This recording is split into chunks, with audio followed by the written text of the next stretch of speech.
কারো ভরসা করিস নি তুই, এক আল্লাহর ভরসা কর মন, এক আল্লাহর ভরসা কর। কারো ভরসা করিস নি তুই, এক আল্লাহর ভরসা কর মন, এক আল্লাহর ভরসা কর। আল্লাহ যদি সহায় থাকে,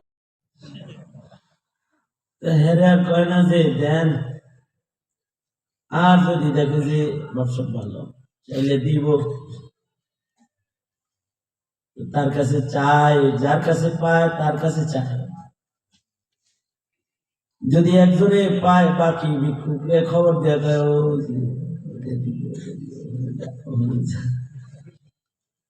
ওরা অন্যান্য লাইনের সব ভিক্ষুক এসে এক গাড়ির কাছে ভিড় করে। তার মানে হলো তার কাছেই চাওয়া দরকার, যিনি দিবেন, যার দেওয়ার ক্ষমতা আছে। দেওয়ার ক্ষমতা একমাত্র আল্লাহর, মানুষের কোনো ক্ষমতা নেই। আর আল্লাহ পাকের কাছে সব আছে।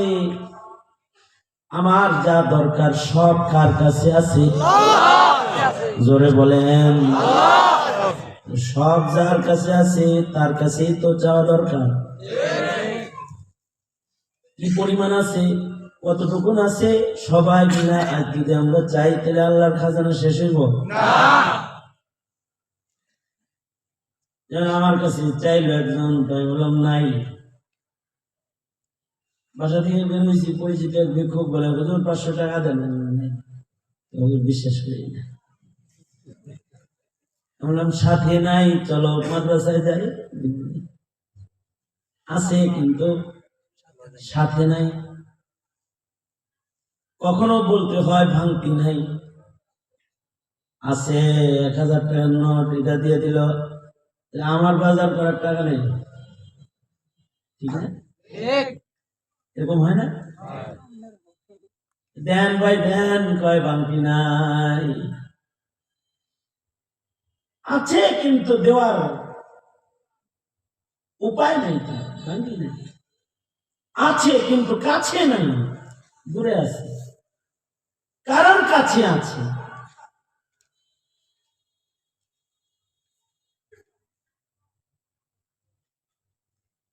তার কিচ্ছু নাই। যার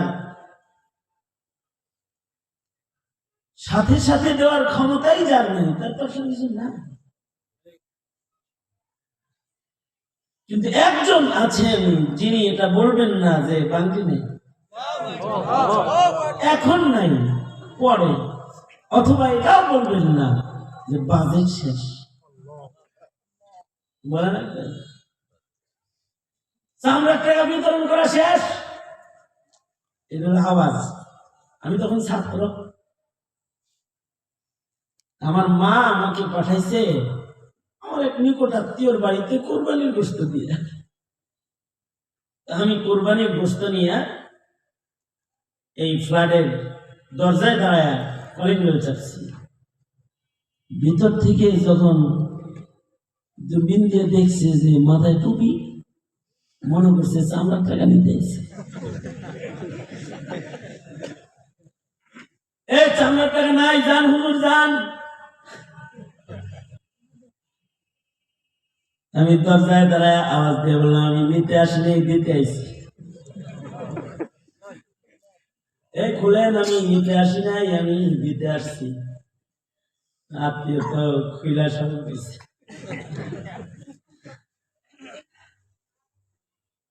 কারণ বাজেট শেষ হয়ে যায়, কিন্তু একজনের বাজেট কোনোদিন শেষ হবে না।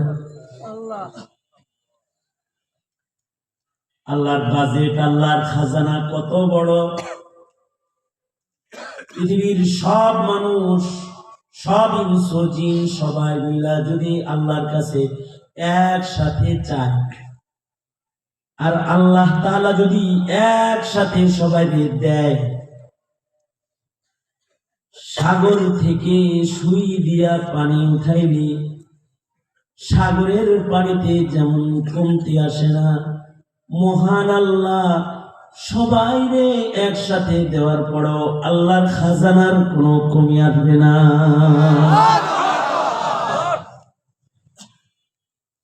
সবচেয়ে বড় খাজানা হলো আমার আল্লাহ, তার কাছে সব আছে, এক পিস নাই, এক পিস।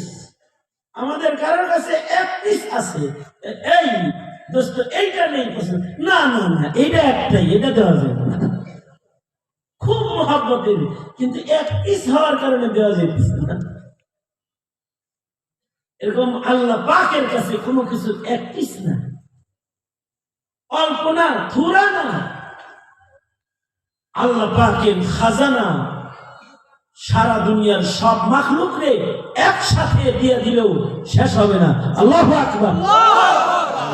শান। সুতরাং চাইবো কার কাছে? আল্লাহ। আরো জোরে আল্লাহ। আমাদের মালিক কে? চামু মালিকের কাছে, আল্লাহর কাছে। আমাদের মালিক কি ধনী না ফকির?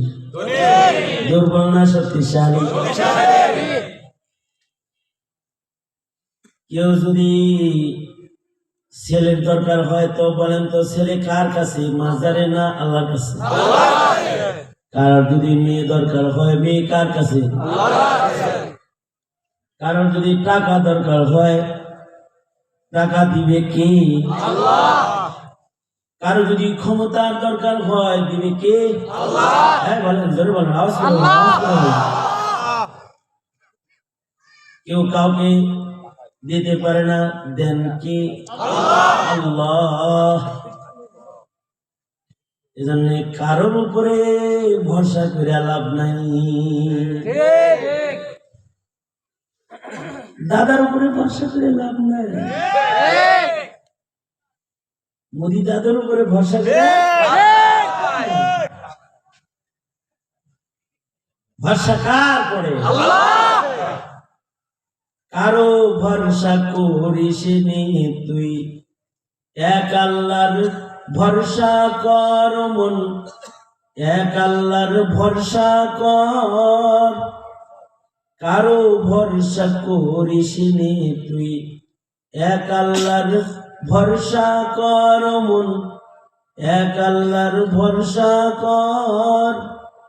আল্লাহ যদি সহায় থাকেন ডর কি তোর কিসের ডর? কারো ভরসা করিস নি তুই, এক আল্লাহর ভরসা কর। সব কিছুতে কে? আল্লাহ। কেউ না, সেনাবাহিনীও না। তাহলে দুপুর বেলায় যা রান্না করছিল এগুলো খাইয়া তারপরে বেরি, এতটাই অক্ষম, নিজের পছন্দের রান্নাটা খাওয়া শক্তি ক্ষমতা নাই। কারণ বান্দা কাল কি খাবে, কই খাবে জানে কে? যদি সক্ষম হইতো তাহলে গণভবনে ঠিক মেরে বসে থাকে,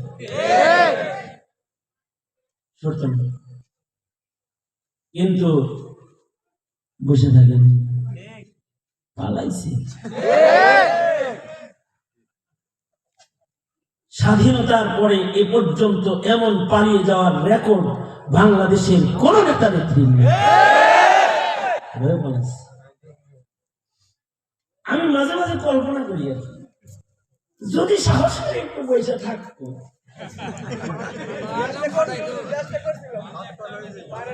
আজকে রাহেন মনে করেন খাটের ভিতরে কি করলো, ছেলেরা যায় জুতা শুদ্ধ যায় শুনলো, ছাত্র আন্দোলনের ছেলেরা জুতা শুদ্ধ যায় শুইছে না, জুতা শুদ্ধ যায়।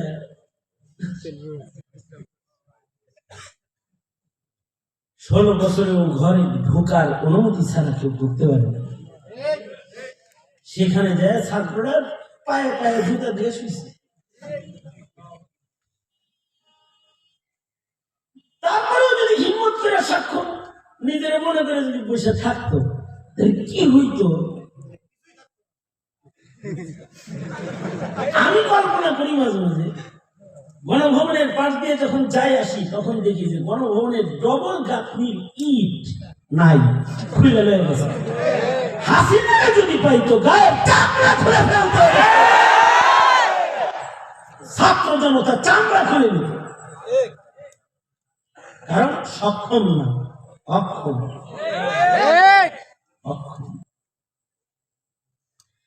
सरापा आजिज़ी होने ने बंदा कर दिया हमको, वगरना हम खुदा होते जो दिल बेआरज़ू होता, वगरना हम खुदा होते जो दिल बेआरज़ू होता। আমরা যে অক্ষম, এটা আমাদের দুর্বলতা না, এটা বান্দার সিফত, বান্দার গুণ। এবং এটাই তাকওয়া আল্লাহ, যে বান্দা নিজেকে অক্ষম মনে করবে, বান্দা মনে করবে অক্ষম। যেই মনে করছে সে সক্ষম, ওইটা মরছে। নমরুদ মনে করছে সে সক্ষম, সে ল্যাংড়া মশা দিয়ে মরছে। ফিরআউন মনে করেছে ও সক্ষম, পানিতে ডুবে মরেছে। হাসিনা মনে করেছিল সক্ষম, তো ছাত্র জনতার ধারা খায়া পালায় উড়াল দিয়ে চলে গেছে। বর্তমান যারা আছে তারাও যদি মনে করে আমরাও সক্ষম, না, সক্ষম না, অক্ষম।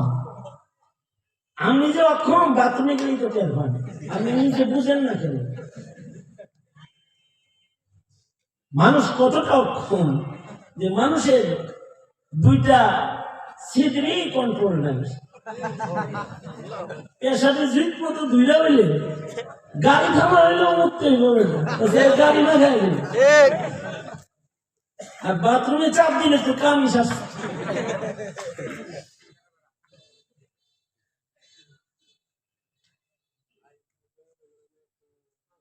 মানুষ কতটা অক্ষম। আমাদের মাদ্রাসার ছেলেরা ওরা যখন ছুটি নেয়, কখনো এক আঙ্গুল দেখায়, কখনো দুই আঙ্গুল দেখায়। এক আঙ্গুল দেখাইলে হইল পেশা হয়েছে, 1 নাম্বার ওয়াটার লিস। আর যদি দুই আঙ্গুল দেখায় তাহলে 2 কান করবো, হাঁটবো, মুদবো। কারণ এই হাঁটতে যে মোটা ছাড়া কেউ উঠে আসতে পারবে। যতই চাপাচাপি করুক, যে শুধু হাগু করবো, মুতু করবো না। মানুষ এতটাই অক্ষম যে কাতরা পানি কন্ট্রোল করার ক্ষমতা নাই। আর অস্ত্রের মুখে দেশের মুমিনদেরকে কন্ট্রোল করে জুলুমের রাজত্বের স্বপ্ন অনেকে দেখতে চায়। কতটা সক্ষম!